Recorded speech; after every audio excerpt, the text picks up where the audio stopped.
Hi there, I'm Tiff. This is Tiff Reads Books, and today I'm going to tell you about all of the arcs that I read this week for JanARCuary. I managed to do 4 books, and I basically, after I finished each one, checked in with you to give you my off-the-cuff opinions before I forgot what happened in the book. So I'm going to jump you back in time to past Tiff. You guys, I wasn't going to vlog this book. I wasn't going to, because I honestly was like, I just read it and talk about it, but I'm so giddy over this stupid book.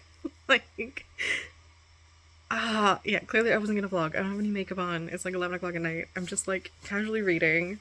And I'm like, I need to talk to someone. So I'm reading this, an arc that I have from Dinesh Thiru. It's his debut novel. It's a YA fantasy with some sci-fi elements, and I ended up looking him up today, and on his TikTok he was like a little reel of like the cover reveal, and he was like, it's a Treasure Island retelling, and my brain did not click with any of that as I was reading it until he said it, and then I got far enough that like the names are revealed, and okay, my experience with Treasure Island is Treasure Planet and Muppet Treasure Island. And Muppet Treasure Island, I think, is my favorite movie of all time. Because I was just watching a clip where Blind Pew comes in. Billy Bones! It's me, Blind Pew! He's like, my favorite scene. And then just fucking, Billy Connolly. I think this book is gonna be my first 5-star of the year. This girl needs therapy. Like, she needs some fucking therapy.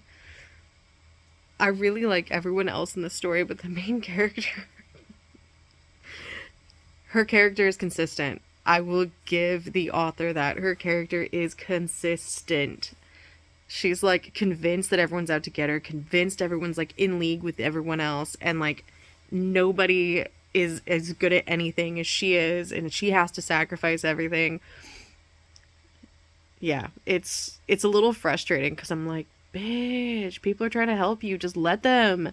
And she's like, no, I have to die. It's the only way. It's YA. It's a YA fantasy. The standard. But I'm really enjoying the story. Like, really enjoying the story. It doesn't help that I'm just picturing Silva. It's fucking Tim Curry. That's all I can do. I'm gonna have to watch Muppet Treasure Island. Aren't I? Yeah, I'm gonna have to. Last night I finished Into the Sunken City, and it's a 5-star. First 5-star of the year. We've done it. I'm excited. Let's stop the videos now. Bye. No, okay, so Into the Sunken City. This was a retelling of Treasure Island, and the way I did not know that is so ridiculous. I should have like actually gone back and reread the synopses before I started each of these books, but I think I'm going to continue not doing that, apart from the video that you've just seen on Friday of my TBR. But. So, Treasure Island retelling. We are following Jenna, who goes by Jim. I'm an idiot. Or Jim. I'm an idiot. So, we're following her. Her dad has recently passed, and in a way that's given her some PTSD over diving, which was her hobby, her life. She did that with her dad. That was their way of living. We are so far into the future where climate change has caused our cities to all be sunken. Only higher elevations are available. Las Vegas, for example, is 2,500 feet below the sea level. So the way this fed into my climate anxiety, and the way this like my underwater anxiety and like deep sea creatures, it gave me these it just gave me these vibes. Just like, it was so atmospheric in the way that it felt when we were underwater that I loved it. So I said in the vlog, I believe, my familiarity with Treasure Island retellings are Treasure Planet and Muppet Treasure Island because I am a child. So thinking about it, comparing it to those, it fits in with those vibes, which to me feels so good for a YA story. I have not read the original Treasure Island. I probably won't. Me and the classics, we hardly get along, okay? Come at me, I don't care. This retelling, though, the way that it was diverse and the way we had a female protagonist who was struggling and trying to deal with the fact that not only has she just lost her dad, she's about to be conscripted into the military, and she has got to come up with the money to pay this tax to keep her being conscripted. And then on top of that, she has a 14-year-old sister who's in school, and school is no longer free. She's got to pay for her sister's school. She has all of this pressure. And then her boyfriend has just decided to go and sign up for the Coast Guard, and he didn't tell her until right before he left. So she broke up with him because she's like, no, I'm not about that. You're gone. And so she's dealing with all of this and the loneliness that comes from the weight of life that they have. And so she takes on a maybe not so great guest in the inn that she has to run. So she's a business owner at like 19. And she's trying to scrape by. And eventually it comes out that this guest, who we call the pretty one, has a map to Las Vegas that was. And in Las Vegas is a casino with a vault that has not yet been raided. And we could go get that coin because Jin is the best diver. Like, the best. Because, of course, you know, YA protagonist. She's got to be the best at something, and she is the best diver. So she gets, like, sucked into this whole crazy adventure where we come across pirates. And the way that we reincarnated Long John Silver, I enjoyed it. He was equal parts something to be feared and someone who just needed a hug and some therapy. And everyone needed therapy. But not in like a terrible way. Like I really enjoyed the dynamics with the way the characters spoke to each other, the way they interacted. As many times as I wanted to shake Jin and be like, girl, come on. Stop. I understood why she was written that way, and I understood the perspective that she was viewing everything in the lens that we were viewing it through, because this is all first person, so we're seeing everything through her eyes. As many times as I wanted to be like, come on, not everything is out to get you, pull it together. I also really liked the dialogue, the way that people interacted with each other. The world building in this was some of the best that I've read in a debut novel in the last couple years. He did such a good job of building a world that was familiar yet different. So we didn't have to have tons of rules explained to us, but the rules we did have to have explained were done so in a way that there was no info dumping. There was no big expositional paragraphs. We got it all fed to us through the story. We just saw it. And considering if you've watched my other videos, you've seen my complaints about authors that just give us big info dumps. And I can't say enough how much I appreciate being able to just see the world and live in the world. I really enjoyed it. I think it was really well done. And before I talk about it too much, that's where I'm going to stop. So this book comes out January 23rd, and it's published by Harper Teen, and you can get it pretty much anywhere right now. So pick it up. I really recommend it. This is a debut author, and I can't wait to read more from him. Let's talk about The Hound. This is a short graphic novel written by Sam Romsberg and Sam Freeman and illustrated by Rodrigo Vasquez and lettered by Jim Birch. So this is a group effort, and it's published by Mad Cave Studios. It is due out in February 20th, I believe.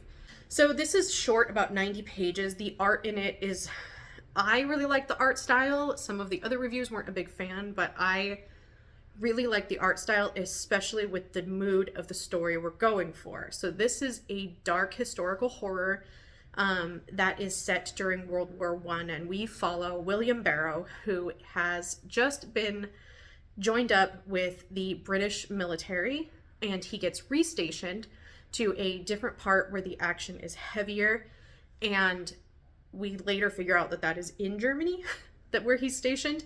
And that's probably just my not understanding military terminology of like being put on the southern front. I guess that means Germany. But I am not a military history World War person. So he gets stationed there, and the synopsis says that when he realizes that his other troop members or whoever he's stationed with, again, military terminology in me, the people he's stationed with are part of a cult. I wouldn't call them a cult. We find out that they are severely disturbed and have leaned into some very, what would probably be described as like animalistic behavior is how the graphic novel itself is describing it. Some very brutal, deviant behaviors.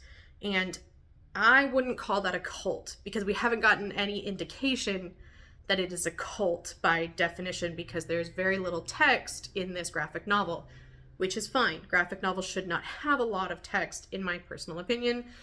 The images should tell the story. The text is there for usually dialogue and a little bit of extra exposition.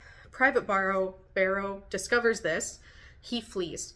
And we are immediately like put into lots of gruesome, gory body horror with blood and guts and all sorts of stuff. This is not a graphic novel for the faint of heart. I'd put images up, but I don't want to shock you with them. So I guess I will put an image up, and I'll put a timestamp of when it's going to go away right now. So if you don't want to see blood or bloody drawings, skip to this timestamp and the image will be gone. So I'll do that. So here's your image. This is the first like blood and gore we get, and it just comes out of nowhere. And then it gets kind of progressively more after this. So I'm not going to show the other ones because it's a very short graphic novel. I don't want to like spoil anything for you. So we find out that there's a cult. That these men have kind of lost their humanity, and they're trying to convince Barrow to do it. So he flees and runs into the city, which we find out is Germany, because everyone's speaking German. And this is untranslated. There's like 5 pages of untranslated German that I had to go and translate. And most of it was about coffee and people not liking the taste of it. So I get why it wasn't translated. It was just there, but also I'm like, why was it there if I didn't need to read it? Like, so then there's a couple other that are important to the story. You can kind of get them through context. You don't need to know exactly what is said because it's context. It's just shouting and stuff. So, but I did still go and translate it because I was curious. So I had to go back and forth between Google Translate and this graphic novel. So that kind of brought down my reading experience. But the artwork in the story is really good, I think, in the way that it tells the story. The artwork has lots of flowing lines, lots of movement. The color palette fits the mood really well. And the artwork itself is kind of rough and sketchy type feeling. I'll put the artist's Instagram up here, and you can go and check out his other work, and you can get an idea for the feel of the artwork of this graphic novel. I do like his artwork. I do like the motion and the action and the like immediacy of it. I think it fits really well with this novel. As the story wrapped up, there was like this thing that happened that I can't tell you about because it's a massive spoiler. But this thing happened, and we have no explanation on why it happened. It just happened, and then that was the climax of the story. And that confused me, and I felt like I needed like 1 or 2 more pages, even just like a panel or 2 a piece, just to tell me why that happened. Because it was weird and random, and I need to know why. And maybe I'm not supposed to know why. And that's the point, but it didn't leave me feeling satisfied. So for that, this is like a 3.75, but I'm not mad that I read it. And it actually had a very anti-military message to it, an anti-war message that I think was really interesting. Not necessarily a novel take on it, but it's war is bad and it makes men do stupid shit. That's pretty much the take of the novel. Please ignore the ugly colors on my pillow, and then my pillowcase doesn't quite fit these pillows. Anyway, I started reading The Deading, and I really hope it gets better. Apparently this is from a non-fiction writer who this is his first fiction novel, so kind of a debut. dude is a birder, and he was inspired to write this based on some shit going on in the ornithology community about renaming common names of birds. That was not, there was a big online discourse in the academic circles about it that I remember on Twitter. And he apparently has an opinion on it and had decided to like write this book, which has a lot of climate change info dumps in the beginning, like a lot. Like, I've said before, I like climate anxiety type stuff. I am an evolutionary environmental biologist. Okay, so anyway, I am a scientist, okay? Like, I spent years in academia. I go to conferences. I maybe it's because but even I don't want to have info dumps of climate change facts like just thrown at me in the beginning of a book. And it's giving I am very smart, pay attention to me vibes, and I really hope it gets better. So I'm 10% in. I'm still keeping my mind open, but I'm not impressed so far. So we'll see what happens. 30% in. We have so many characters, and the perspective keeps shifting. So we started out with like this third person saying we did this and we do that, and then we switched to like a third person talking about I can't even remember her name because we haven't seen her since the first chapter, but this woman who's married to Bernard, who owns the oyster factory. So then we got one chapter from her perspective, and we got a chapter from Bernard's perspective, 2 chapters I think from Bernard's perspective. Those were in third person. Then we switched to one of his employees' perspective, Chango, and we got his chapter in third person, and then we followed his little brother for a chapter in third person. Then we went back to Bernard in second person, and then we went to this older woman who's one of the birders, Kumi, and we got her in first person. Then we went to another one of the older birders, and we got her in third person. Then we went back to the younger brother Blas, Blas. We got him in third person. Then we went back to Kumi in first person. And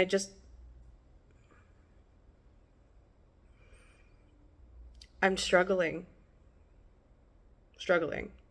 The Deading. This is a horror debut novel by Nicholas Ballardis. He has previously written a lot of nonfiction. I guess he's a journalist and nonfiction writer, and apparently during the pandemic he got obsessed with birding. So this book is inspired by that and about some of the changes that were happening in the ornithological world at the time.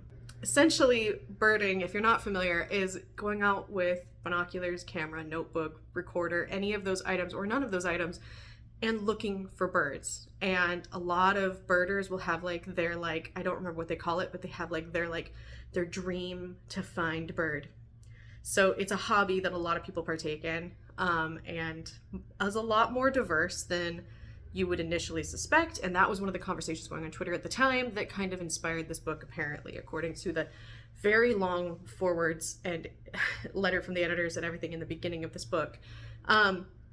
So that being said, the premise of this book is about sea snails, a very specific species that is uncommon and rare, and I'm not sure if it's real or not, attacking an oyster farm and then moving on to the people.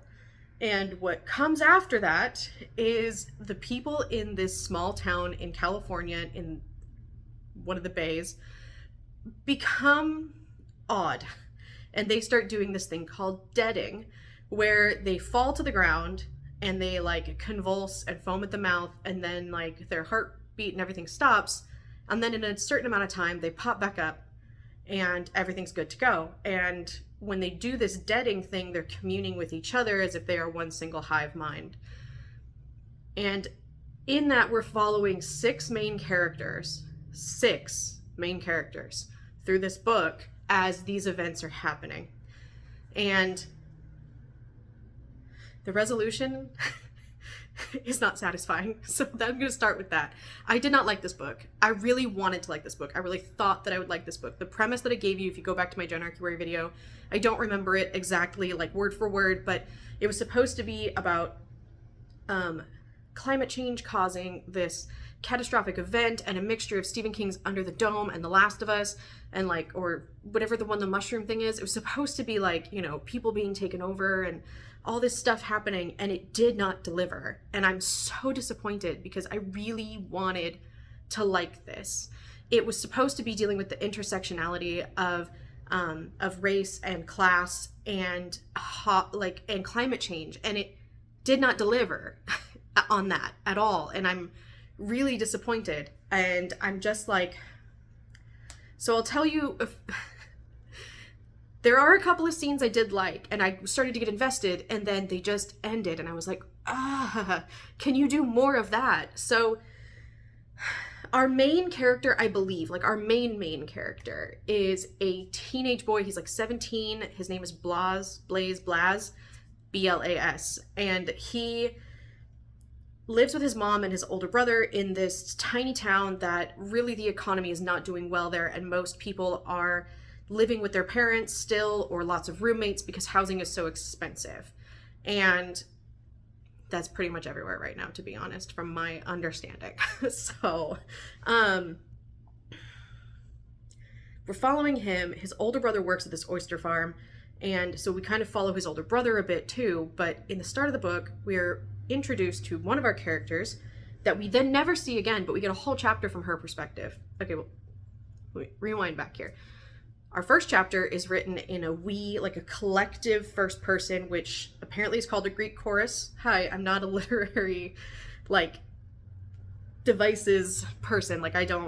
So I understand what it is after the author said. I decided to use the Greek choruses at the encouragement of Stephen Graham Jones. So Stephen Graham Jones had his hand in a lot of this book, and I can see the parts where he did, and the parts where he let the author use, where the author used his own voice and that came through, but you can really see the parts where Stephen Graham Jones influenced, and those are probably the parts that I liked.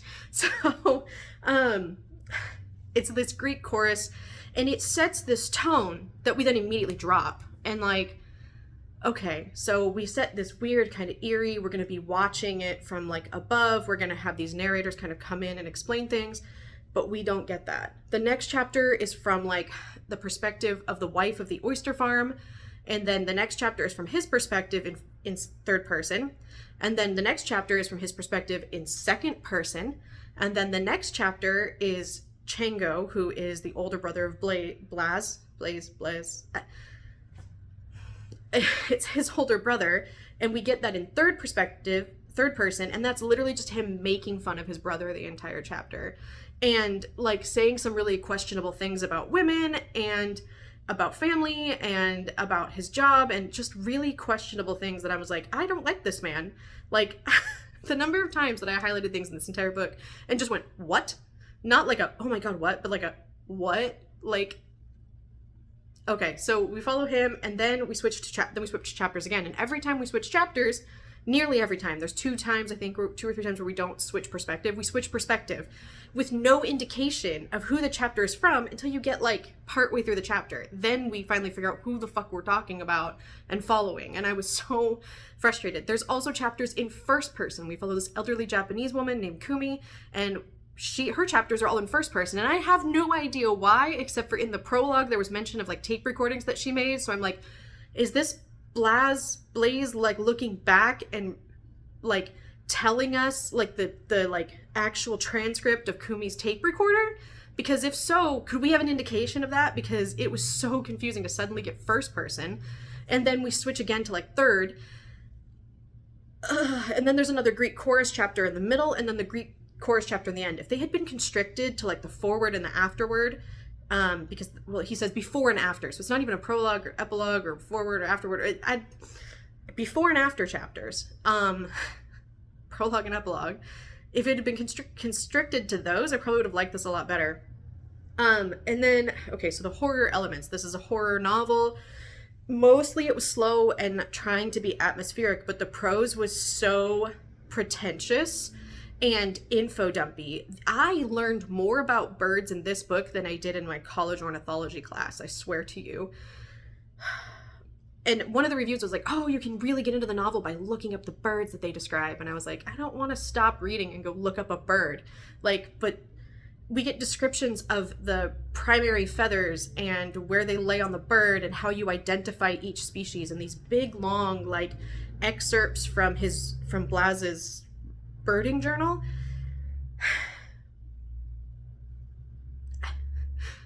And they don't add to the story. Like, one or two could have maybe characterized the character, because we get Chango in one of the chapters like flipping through Blaz's journal, and okay, having a couple there, but have him cut off being like, oh, I don't want to read this, is boring. Why, if Chango hates birding so much and birds so much, why is he reading these like this long of a like entry in a art journal? Like, anyway, there's the horror of it is supposed to be these snails kind of causing this like hive mind like thing, but we don't get enough of it for it to really like be anything more than like, well, that's a cool premise, but what is actually happening? Because we have no descriptions of them, like, other than them convulsing and some of their eyes turn red, but we really don't know why they're scary, except for that some of them decided that they're going to kill the non-deaders, and then out of nowhere we have the risers, which is like this cult, and I couldn't tell if they were the people, because not everyone deads, and I couldn't tell if the risers were people that did or didn't, but they start this cult, and apparently it's based on women in history who are overlooked. They all take on like a name of a woman who's like kind of coming to prominence now that people are like recognizing, like, you know, her like influence on society, and they take on like her name, but they use like Mary Shelley and Frida Kahlo, like the main ones that we all know about. So minimal like research done there. And then they like dress in like Gothic Victorian attire, but then we get this excerpt from the author that's like, no one can really agree on what Gothic attire is. And there's like multiple paragraphs about like, or a paragraph about like what Gothic attire actually is, instead of just describing the way that they dress, and they like pin parts of like dead animals and stuff, and they do these rituals, which we do get like a little insight into that. And it was tense for about a page and a half. And then that scene ended. And when I was like, okay, we're getting something, finally. There's like a little scene at the end that like maybe has some sort of eeriness, but by then I was just done. I was like, you're waiting till the very last scene in this book to give me anything truly scary? Like, my God, this is a very long video, and I apologize. Fuck, man. I could not do it. Like, I finished it, and I was admittedly starting to skim the bird descriptions because there's so fucking many. And we got a huge climate change info dump in the beginning that then had nothing really to do with the rest of the story. Like, I guess it was how the snails got there, but we didn't need all the information about exactly how climate change in the Bay Area of California works just to know that these snails are there. We really didn't need this big scientific info dump, other than for the author to be like, look at my knowledge muscle. Isn't it so big?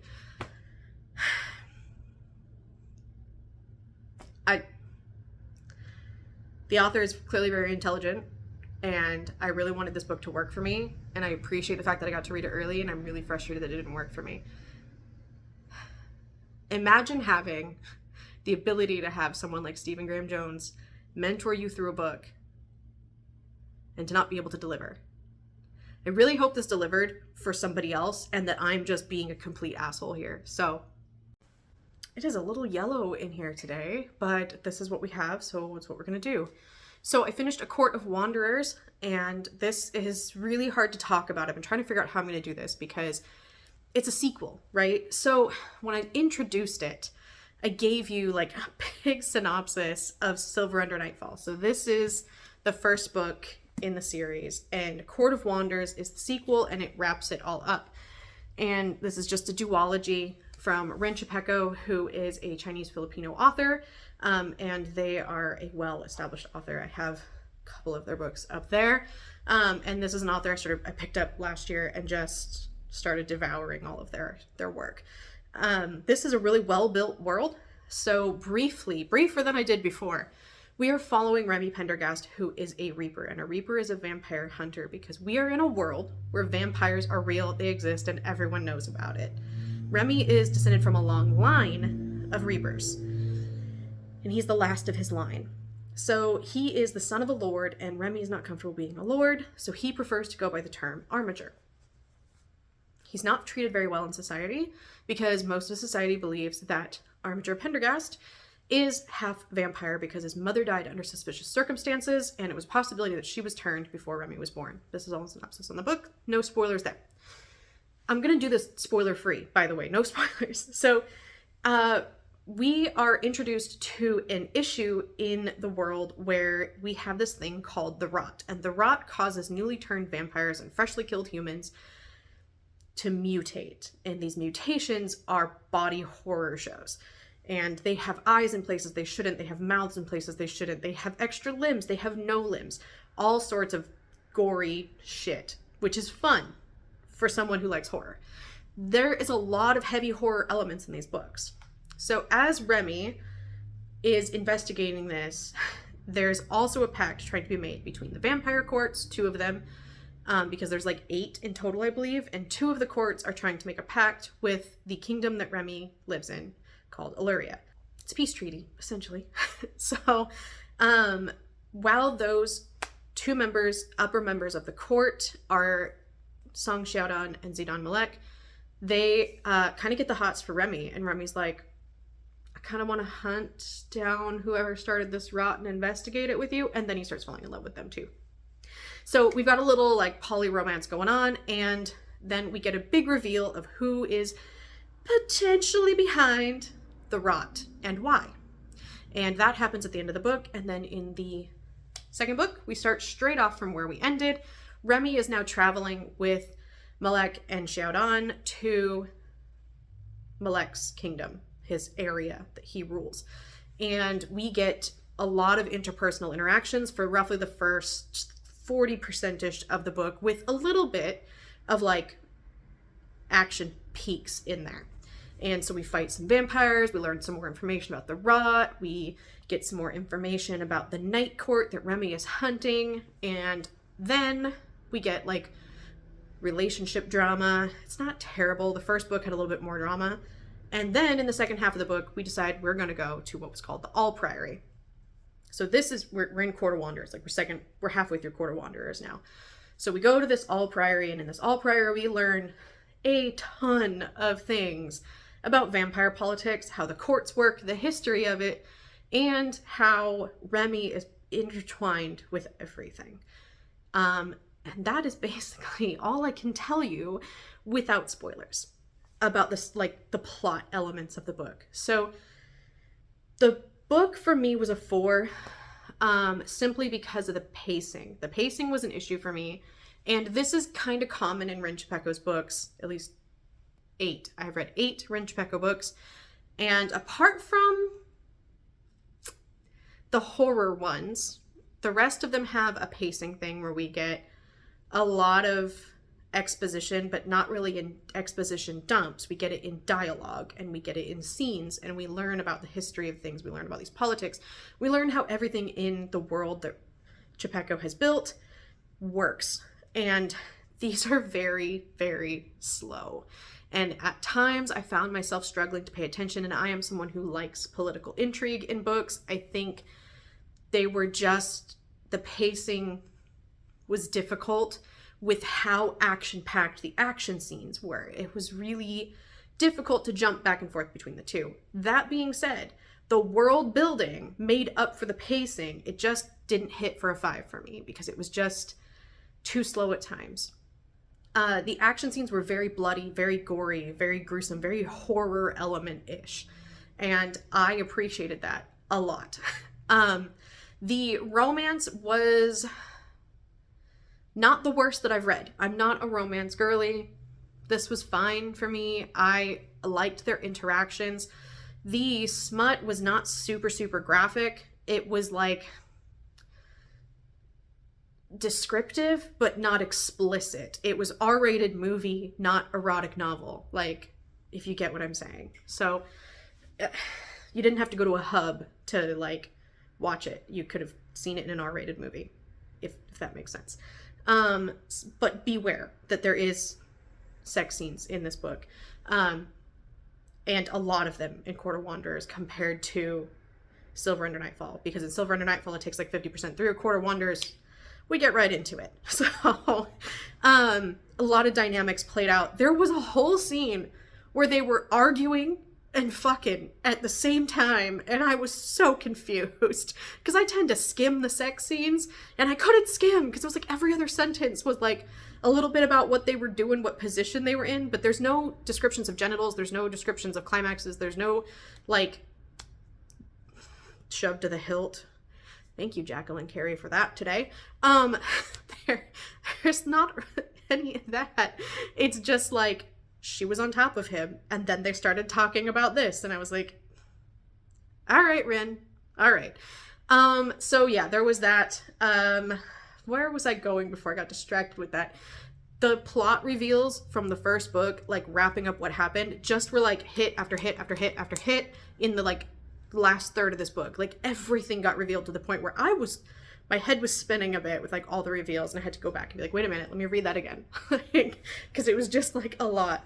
But it was satisfactory, and it was pretty emotional. So some of the themes we discuss in this book are colonialism, and this is something that is not abnormal for Rin Chapeko. They live in the Philippines, and they view and write through that lens, where we're discussing the impacts of Europe on the islands, okay? So we get a lot of that discussion, but it's done in a fantasy world, and it's not, if you thought Babel was browbeating, this is like the complete opposite of that. So it's not over the top, like explain it to you in detail. It's just like, this is what happened to the people during this war, and this is why they're fighting back now. And so it just adds to the realness of the world. That's something we discuss. We discuss the exception, like how different sexualities are accepted in society. We also deal a lot with father-son relationships and how those can be like fucked up. And a lot of healing of that type of generational trauma is discussed near the end of the book as well. So those are kind of some of the heavier themes that we talk about. I have been watching Castlevania because of these books. If you like Castlevania, you will probably like these books. The plot is definitely not taken from that, but some aspects of the characters are. Remy is definitely a Trevor Belmont, and I could see it in his dialogue, and especially I was like episode 2 or 3, I don't know how many times Trevor was like, well, shit, and that's like one of Remy's like constant phrases, okay?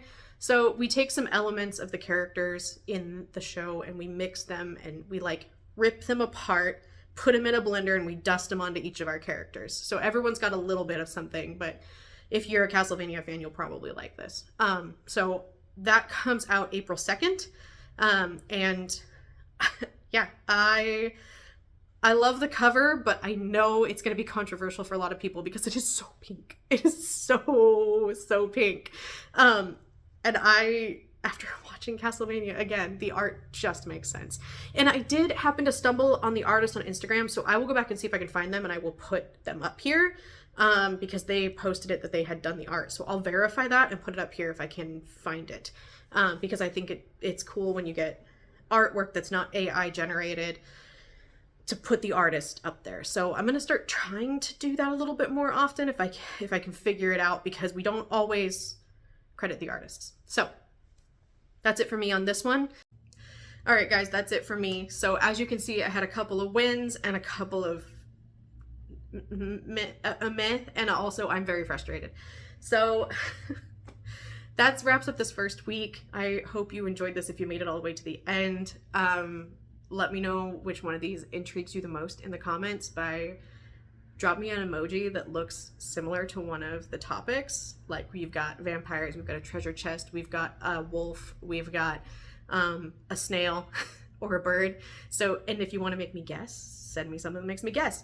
And I will be checking in with you next week with a couple of videos, and then at the end of the week again with another arc wrap up. So thanks for sticking it out with me. I hope you enjoyed my rants, and I'll see you next time.